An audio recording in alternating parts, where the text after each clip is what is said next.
RCB team ನೋಡೋಕೆ ಲಕ್ಷ ಲಕ್ಷ ಜನ ಬೆಂಗಳೂರಿನ ವಿಧಾನಸೌಧ ಹಾಗೂ ಚಿನ್ನಸ್ವಾಮಿ ಸ್ಟೇಡಿಯಂ ಮುಂದೆ ಸೇರಿದ್ರು. ಕಿಂಗ್ ಕೊಹ್ಲಿಯನ್ನ ಒಮ್ಮೆ ನೋಡಬೇಕು, ಆರ್ಸಿಬಿ ಅಭಿಮಾನವನ್ನ ತೋರಿಸಬೇಕು ಅಂತ ಆರ್ಸಿಬಿ ಜರ್ಸಿ ಜೊತೆ ಫ್ಯಾನ್ಸ್ ಎಂಟ್ರಿ ಕೊಟ್ಟಿದ್ರು. ಎಲ್ಲಿ ನೋಡಿದ್ರು, ಎಲ್ಲಿ ಕಾಲ್ ಹಾಕಿದ್ರು ಇದ್ದಿದ್ದು ಆರ್ಸಿಬಿ ಫ್ಯಾನ್ಸ್ ಮಾತ್ರ. ಒಂದಷ್ಟು ಜನ ಮರದ ಮೇಲೆ ಹತ್ತಿದ್ರೆ, ಇನ್ನು ಕೆಲವು ಜನ ಚಿನ್ನಸ್ವಾಮಿ ಸ್ಟೇಡಿಯಂ ಗೋಡೆ ಹತ್ತಿ ಒಳಗೆ ನುಗ್ತಾ ಇದ್ರು. ಒಂದಷ್ಟು ಜನ ಅಭಿಮಾನ ತೋರಿಸಿದ್ರೆ, ಮತ್ತಷ್ಟು ಜನ ಹುಚ್ಚು ಅಭಿಮಾನವನ್ನ ತೋರಿಸಿದ್ರು. ಅಭಿಮಾನಿಯನ್ನ ಅಭಿಮಾನಿಯೇ ತುಳಿದು ಚಿನ್ನಸ್ವಾಮಿ ಒಳಗೆ ನುಗ್ಗಿದ್ರು. ಇದರ ಎಫೆಕ್ಟ್ ಇವತ್ತು ಆರ್ಸಿಬಿ ಕಪ್ ಗೆದ್ದ ಸಂಭ್ರಮದಲ್ಲಿದ್ದ ಕರುನಾಡು ಸೂತಕದಲ್ಲಿದೆ. 11 ಕುಟುಂಬಗಳು ಕಣ್ಣೀರಿನಲ್ಲಿ ತೇಲ್ತಾ ಇವೆ. ಕಾಲ್ ತುಳಿತ ಅವಘಡಕ್ಕೆ ನಿಜವಾದ ಕಾರಣವೇನು, ಆ ಕುಟುಂಬಗಳ ಕಣ್ಣೀರು ಹೇಗಿದೆ ಅನ್ನೋದನ್ನ ಎಳೆ ಎಳೆಯಾಗಿ ಬಿಚ್ಚಿಡುತ್ತೆ ನಿಮ್ಮ ಸುದ್ದಿಯಾನ. ನಾನು ನಿಮ್ಮ ಶಿವರಾಜ್ ಬಾಣಂಕಿ. ನೀವು ಸುದ್ದಿಯಾನದ ಸಬ್ಸ್ಕ್ರೈಬರ್ ಆಗೋದನ್ನು ಮರಿಬೇಡಿ. ಹಾಗೆ ಈ ವಿಡಿಯೋವನ್ನು ಕೊನೆ ತನಕ ನೋಡಿ.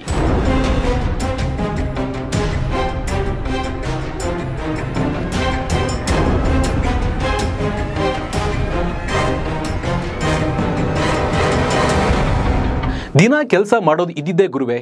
ಆರ್ಸಿಬಿ 18 ವರ್ಷದ ಮೇಲೆ ಕಪ್ ಗೆದ್ದಿದೆ. ಇವತ್ತು ಆಫೀಸಿಗೆ ರಜೆ ಹಾಕಿ ವಿಜಯ ಯಾತ್ರೆಯಲ್ಲಿ ಭಾಗಿಯಾಗೋಣ. ಹೇಗಿದ್ರೂ ಫ್ರೀ ಎಂಟ್ರಿ ಇದೆ. ಈ ಖುಷಿಯಲ್ಲಿ ಭಾಗಿ ಆಗೋಣ ಅಂತ ಬೆಂಗಳೂರಿನ ಗಲ್ಲಿ ಗಲ್ಲಿಯಿಂದ ಆರ್ಸಿಬಿ ಟೀಮ್ ನೋಡೋಕೆ ಚಿನ್ನಸ್ವಾಮಿ ಸ್ಟೇಡಿಯಂಗೆ ಹಾಗೆ ವಿಧಾನಸೌಧದ ಮುಂದೆ ಫ್ಯಾನ್ಸ್ ಬಂದಿದ್ರು.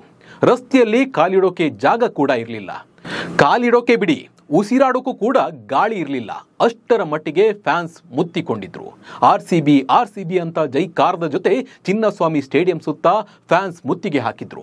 ಎಲ್ಲರ ಟಾರ್ಗೆಟ್ ಒಂದೇ, ಸ್ಟೇಡಿಯಂ ಒಳಗೆ ಹೋಗಬೇಕು ಅನ್ನೋದು. ಚಿಕ್ಕ ಮಕ್ಕಳು, ಕಾಲೇಜ್ ಹುಡುಗರು, ಐಟಿ ಬಿಟಿ ಕಂಪನಿಯ ಉದ್ಯೋಗಿಗಳು, ಹೀಗೆ ಚಿನ್ನಸ್ವಾಮಿ ಸ್ಟೇಡಿಯಂ ಸುತ್ತ ಸೇರಿದ್ದು 2 ಲಕ್ಷಕ್ಕೂ ಹೆಚ್ಚು ಆರ್ಸಿಬಿ ಫ್ಯಾನ್ಸ್.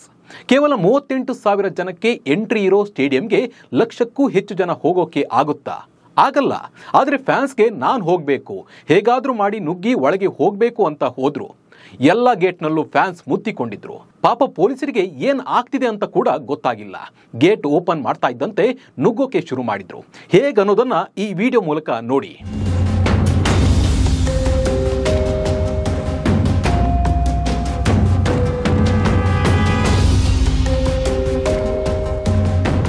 ನೋಡಿದ್ರಲ್ವಾ, ಗೇಟ್ ಬಳಿ ನೂಕು ನುಗ್ಗಲಾಗಿ ಇವರಿಗೆ ಉಸಿರಾಡೋಕೆ ಕೂಡ ಕಷ್ಟ ಆಗಿದೆ. ಮುಂದೆ ಇರೋರನ್ನ ಹಿಂದೆ ಇರೋರು ತಳ್ಳಿದ್ರಿಂದ ಈ ಘಟನೆ ಆಗಿದೆ. ಇಲ್ಲಿ ಸತ್ತವರು 11 ಜನ ಆದರೆ ಆಸ್ಪತ್ರೆ ಸೇರಿದ್ದು 40ಕ್ಕೂ ಹೆಚ್ಚು ಜನ. ಆದರೆ ಇಲ್ಲಿ ಇದ್ದವರಿಗೆ ಏನಾಗ್ತಿದೆ ಅನ್ನೋದು ಯಾರಿಗೂ ಕೂಡ ಗೊತ್ತಾಗಿಲ್ಲ. ನಾನು ಕೂಡ ಅಲ್ಲೇ ಇದ್ದೆ, ಆದರೆ ಸಾವಿನ ವಿಚಾರ ನನಗೆ ಗೊತ್ತೇ ಆಗಿಲ್ಲ. ಲಕ್ಷಾಂತರ ಜನ ಇದ್ದಿದ್ರಿಂದ ಫೋನ್ ಕೂಡ ವರ್ಕ್ ಆಗಲಿಲ್ಲ. ಹೀಗಾಗಿ ವಿಷಯ ಅಲ್ಲಿದ್ದವರಿಗೆ ಗೊತ್ತೇ ಆಗಿಲ್ಲ. ವಿಧಾನಸೌಧದ ಮುಂದೆ ಆರ್ಸಿಬಿ ಟೀಮ್ಗೆ ಸನ್ಮಾನ ಆಗ್ತಿದ್ರೆ ಚಿನ್ನಸ್ವಾಮಿ ಸ್ಟೇಡಿಯಂನಲ್ಲಿ ಹೆಣಗಳು ಬೀಳ್ತಾ ಇದ್ವು. ಸಾವಿನ ಕೇಕೆ ನಡುವೆ ನಮ್ಮ ರಾಜ್ಯ ಸರ್ಕಾರ, ಅದರಲ್ಲೂ ಡಿಕೆ ಶಿವಕುಮಾರ್ ಅವರು ವಿಜಯೋತ್ಸವನ್ನ ಮಾಡಿಯೇ ಬಿಟ್ಟಿದ್ರು. ಇಲ್ಲಿ ಇಷ್ಟು ಜನ ಸೇರೋದಕ್ಕೆ ಕಾರಣ ಆರ್ಸಿಬಿ ಮ್ಯಾನೇಜ್ಮೆಂಟ್ ಅಂತಾನೆ ಹೇಳಬಹುದು. ಯಾಕಂದ್ರೆ ಸರಿಯಾದ ವ್ಯವಸ್ಥೆ ಮಾಡಿಲ್ಲ. ಫ್ರೀ ಟಿಕೆಟ್ ಮಾಡಿದ್ದಕ್ಕೆ ಇಷ್ಟು ಜನ ಸೇರಿದ್ದು. ಪಾಸ್ ತರ ಮಾಡಿ ಬೆಳಗ್ಗೆ ಹಂಚಿ ಸಂಜೆ ಎಂಟ್ರಿ ಕೊಟ್ಟಿದ್ರೆ ನಿಜಕ್ಕೂ ಈ ಘಟನೆ ಆಗ್ತಾ ಇರಲಿಲ್ಲ ಅನ್ನೋದು ನನ್ನ ಅಭಿಪ್ರಾಯ. ಫ್ರೀ ಅಂದಮೇಲೆ ಯಾರು ಬಿಡ್ತಾರೆ ಹೇಳಿ? ಹೀಗಾಗಿ ಒಂದೇ ಟೈಮಿಗೆ ಜನ ನುಗ್ಗಿ ಹೋಗಿದ್ದಾರೆ. ಇದರಿಂದ 11 ಜನ ಪ್ರಾಣ ಬಿಟ್ಟಿದ್ದಾರೆ. ಮೊದಲು ಪ್ರಾಣ ಬಿಟ್ಟವರ ಹಿಸ್ಟರಿಯನ್ನ ನೋಡ್ಕೊಂಡು ಬರೋಣ ಬನ್ನಿ. ಭೂಮಿಕ್ ಅಂತ 20 ವರ್ಷದ ಹುಡುಗ, ಇವನು ನೆಲಮಂಗದವನು. ಹಾಗೆ ಸಹನಾ 19 ವರ್ಷ, ಕೋಲಾರದವರು. ಇನ್ನು ಪೂರ್ಣಚಂದ್ರ 32 ವರ್ಷ, ಮಂಡ್ಯದವರು. ಚಿನ್ಮಯ್ 19 ವರ್ಷ, ದಿವ್ಯಾಂಶಿ 13 ವರ್ಷ, ಶ್ರವಣ್ 20 ವರ್ಷ, ಇವರು ಚಿಕ್ಕಬಳ್ಳಾಪುರದವರು. ದೇವಿ 29 ವರ್ಷ, ಶಿವಲಿಂಗ್ 17 ವರ್ಷ, ಮನೋಜ್ 33 ವರ್ಷ, ಇವರು ತುಮಕೂರವರು. ಇನ್ನು ಅಕ್ಷತಾ, ಇನ್ನು ಮಂಗಳೂರು ಮತ್ತೊಬ್ಬರ ಹೆಸರು ಪತ್ತೆಯಾಗಿಲ್ಲ. ಇನ್ನು ಕಾಲ್ತುಳಿತಕ್ಕೆ ಬಲಿಯಾದ ಭೂಮಿಕ್, ಶಿವಲಿಂಗ್ ಮತ್ತು ದಿವ್ಯಾಂಶಿಕಾ ಸೇರಿದಂತೆ 11 ಕುಟುಂಬಗಳು ದುಃಖದ ಮಡಿಲಲ್ಲಿ ತೇಲ್ತಾ ಇವೆ. ಕೋಟ್ಯಾಂತರ ಆಸ್ತಿ ಮಾಡಿದ್ರೂ ಮಗನಿಲ್ಲ ಎಂಬ ನೋವು ಭೂಮಿಕ್ ತಂದೆದಾದ್ರೆ, ಚೆನ್ನಾಗಿ ಓದಿದ್ದ ಮಗನನ್ನ ಕಳೆದುಕೊಂಡ ತಾಯಿಯ ಆಕ್ರಂದನ ಮುಗಿಲು ಮುಟ್ಟಿದೆ. ಹಾಗಿದ್ರೆ ಒಬ್ಬೊಬ್ಬರ ಕಣ್ಣೀರ ಕಥೆಯನ್ನ ನೋಡ್ತಾ ಹೋಗೋಣ ಬನ್ನಿ. ಹಿಂಗ್ ಮಾಡಿದ್ರೆ ಏನಪ್ಪ ಮಾಡೋದು? ನಮ್ಮಂತಾರ ಏನ್ ಒಂದೊಂದ್ ಮಕ್ಳು ಮಾಡಿಕೊಂಡು ಹಿಂಗ್ ಸಾಯ್ಸರಿ ಏನ್ ಮಾಡ್ಲಿ? ಅವ್ರ ಮನೆ ಹಾಳಾಗಿ ಹೋಗ್ಲಿ ಬಿಡೋಣ. ನಮ್ಮಂತಾರು ಗೋಳು ತೊಡ್ತಂಗಿರಲ್ಲ, ಅವ್ರ ಮನೆ ಗುಡ್ಸ್ಕೊಂಡ ಅದ್ರಾಗ ಹೋಗ್ಲಿ. ಕಣ್ಣೀರು ತರಿಸಿದ ಭೂಮಿಕ್ ತಂದೆ ಮಾತು. ಭೂಮಿಕ್ನ ತಂದೆ ಲಕ್ಷ್ಮಯ್ಯನವರು ಕಣ್ಣೀರು ಹಾಕ್ತಿರುವುದು ಮಾತ್ರ ಎಂತವರ ಕಣ್ಣಲ್ಲೂ ನೀರು ತರಿಸುತ್ತೆ. ಮೂಲತಃ ಹಾಸನದ ಬೇಲೂರಿನವರಾದ ಇವರು ಪುತ್ರನನ್ನ ಇಂಜಿನಿಯರಿಂಗ್ ಓದಿಸಬೇಕಂದ ಬೆಂಗಳೂರಿಗೆ ಶಿಫ್ಟ್ ಆಗಿದ್ರು. ಅತ್ತ ಊರಿನಲ್ಲಿ ಪುತ್ರನ ಅಂತ್ಯ ಸಂಸ್ಕಾರದ ವೇಳೆ ಮಗನ ಪಾರ್ಥಿವ ಶರೀರದ ಮೇಲೆ ಬಿಕ್ಕಿ ಬಿಕ್ಕಿ ಅಳುತ್ತಿದ್ದ ಅವರು ಹಗಲು ರಾತ್ರಿ ಕಷ್ಟಪಟ್ಟು ಕೋಟ್ಯಾಂತರ ರೂಪಾಯಿ ಆಸ್ತಿ ಮಾಡಿದ್ದೇನೆ, ಮಗ ಚೆನ್ನಾಗಿ ಓದಿ ಇಂಜಿನಿಯರ್ ಆಗಲಿ ಎಂದು ಇಂಜಿನಿಯರಿಂಗ್ ಕೂಡ ಮಾಡಿಸಿದ್ದೆ. ಈಗ ಮಗನೇ ಇಲ್ಲ, ಇಷ್ಟು ಆಸ್ತಿಯನ್ನ ನಾನೀಗ ಏನು ಮಾಡಲಿ ಎಂದು ಗೋಳಿಡ್ತಿದ್ರು. ನಾನು ಪುತ್ರನ ಅಂತ್ಯ ಸಂಸ್ಕಾರವನ್ನ ಬೆಂಗಳೂರಿನಲ್ಲಿ ಮಾಡಬೇಕಂತಿದ್ದೆ. ಆದರೆ ಹುಟ್ಟೂರಿನ ಪ್ರೇಮಕ್ಕಾಗಿ ನಾನು ಆತನ ಪಾರ್ಥಿವ ಶರೀರವನ್ನ ಇಲ್ಲಿಗೆ ತಂದಿದ್ದೇನೆ ಅಂತ ಅವರು ಹೇಳಿದ್ರು. ಗಂಡನ ಎದುರಲ್ಲೇ ಪ್ರಾಣ ಬಿಟ್ಟ ಅಕ್ಷತಾ. ಸಿದ್ದಾಪುರ ಮೂಲದ 26 ವರ್ಷದ ಅಕ್ಷತಾ ಹಾಗೂ ಪತಿ ಆಶ್ರಯ್ ಇಬ್ಬರು 1 ವರ್ಷದ ಹಿಂದೆ ಸಂಭ್ರಮದಿಂದ ಮದುವೆಯಾಗಿದ್ರು. ವಿವಾಹದ ನಂತರ ಇಬ್ಬರು ಬೆಂಗಳೂರಿಗೆ ಬಂದು ನಗರದ ಕಮ್ಮನಹಳ್ಳಿಯಲ್ಲಿ ಇವರು ವಾಸ ಮಾಡ್ತಾ ಇದ್ರು. ಪತಿ ಖಾಸಗಿ ಕಂಪನಿಯಲ್ಲಿ ಸಾಫ್ಟ್ವೇರ್ ಇಂಜಿನಿಯರ್ ಆಗಿದ್ರೆ ಮೃತ ಅಕ್ಷತಾ ಅವರು CA ಆಗಿ ಕೆಲಸ ಮಾಡ್ತಾ ಇದ್ರು. RCBಯ ವಿಜಯೋತ್ಸವವನ್ನ ನೋಡೋದಕ್ಕಾಗಿ ಗಂಡನ ಜೊತೆ ಅಕ್ಷತಾ ಅವರು ಸ್ಟೇಡಿಯಂಗೆ ಬಂದಿದ್ರು. ವಿಜಯೋತ್ಸವದ ಸಂಭ್ರಮಕ್ಕೆ ಅತ್ಯಧಿಕ ಜನ ಸೇರಿದ್ದರಿಂದ ಈ ವೇಳೆ ಇವರು ನೂಕುನುಗ್ಗಲಿನಲ್ಲಿ ಸಿಲುಕಿ ಸಾವನ್ನಪ್ಪಿದ್ದಾರೆ. ಈ ವೇಳೆ ಗಂಡನ ಎದುರಲ್ಲಿ ಅಕ್ಷತಾ ಪ್ರಾಣ ಬಿಟ್ಟಿದ್ದಾರೆ. ಪ್ರಾಣ ಬಿಟ್ಟ ಯಕ್ಷಗಾನ ಕಲಾವಿದೆ. ಇನ್ನು ಯಕ್ಷಗಾನ ಕಲಾವಿದೆ ಆಗಿರುವ ಬಹುಮುಖಿ ಪ್ರತಿಭೆ ಚಿನ್ಮಯ್ ಶೆಟ್ಟಿ ಜೀವ ಬಿಟ್ಟಿದ್ದಾರೆ. ಮೃತ ಚಿನ್ಮಯ್ ಶೆಟ್ಟಿ ಕ್ರಿಕೆಟ್ ಪ್ರೇಮಿ ಅಲ್ಲದೆ ಇದ್ರು ಫ್ರೆಂಡ್ಸ್ ಜೊತೆ ಹೋಗಿ ಬರೋಣ ಅಂತ ಇವರು ಹೋಗಿದ್ರು. ಬಾಸ್ಕೆಟ್ ಬಾಲ್ ಪ್ಲೇಯರ್ ಕೂಡ ಇವರು ಆಗಿದ್ದಾರೆ. ಯಕ್ಷತರಂಗ ಬೆಂಗಳೂರಲ್ಲಿ ಯಕ್ಷಗಾನ ಇವರು ಕಲಿತಾ ಇದ್ರು. ಮುದ್ದಾದ ಮಗಳ ಮೇಲೆ ಪೋಷಕರು ಬೆಟ್ಟದಷ್ಟು ಕನಸು ಕೂಡ ಕಟ್ಕೊಂಡಿದ್ರು. ಹಾಗೆ ಕೋಲಾರದ KGF ತಾಲೂಕಿನ ಬಡಮಾಕನಹಳ್ಳಿ ಗ್ರಾಮದ 24 ವರ್ಷದ ಸಹನ ಕೂಡ ಮೃತಪಟ್ಟಿದ್ದಾರೆ. ಇತ್ತೀಚೆಗಷ್ಟೇ ಇಂಜಿನಿಯರಿಂಗ್ ಮುಗಿಸಿದ್ದ ಈ ಯುವತಿ ಬೆಂಗಳೂರಿನ ಖಾಸಗಿ ಕಂಪನಿಯಲ್ಲಿ ಕೆಲಸ ಮಾಡ್ತಾ ಇದ್ರು.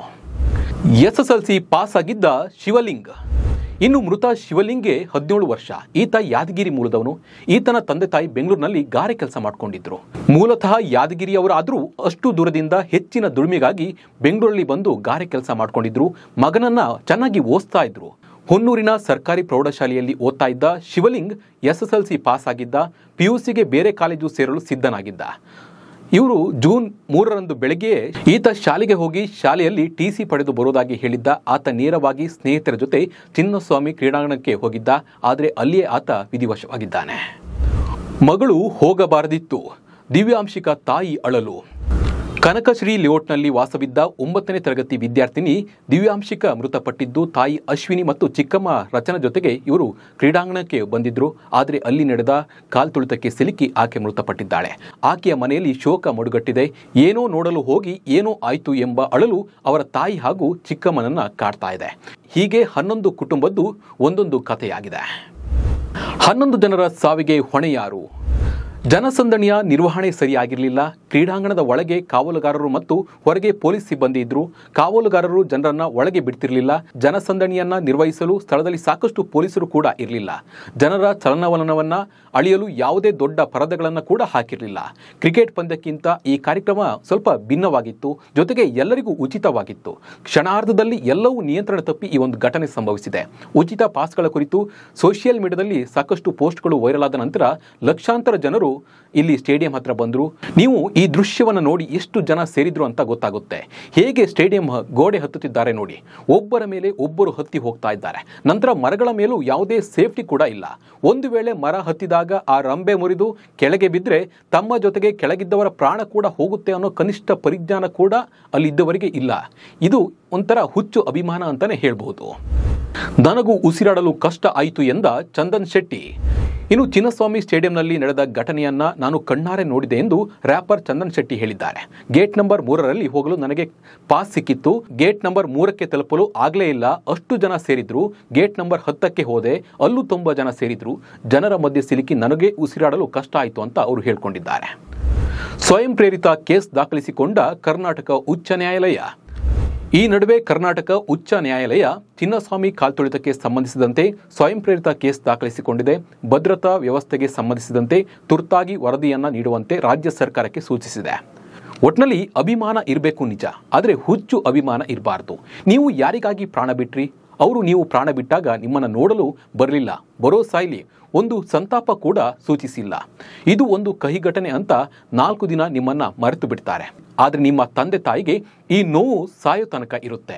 ಹೀಗಾಗಬಾರ್ದಿತ್ತು ಅಂತ ನಾವು ಎಷ್ಟೇ ಹೇಳಿದ್ರೂ ಘಟನೆ ನಡೆದು ಹೋಗಿದೆ. ಸಂಭ್ರಮದ ಮನೆಯಲ್ಲಿ ಸೂತಕ ಮಡುಗಟ್ಟಿದೆ. ಈ ಬಗ್ಗೆ ನಿಮ್ಮ ಅನಿಸಿಕೆ ಮತ್ತು ಅಭಿಪ್ರಾಯವನ್ನ ಕಮೆಂಟ್ ಮೂಲಕ ತಿಳಿಸಿ. ನಮಸ್ಕಾರ.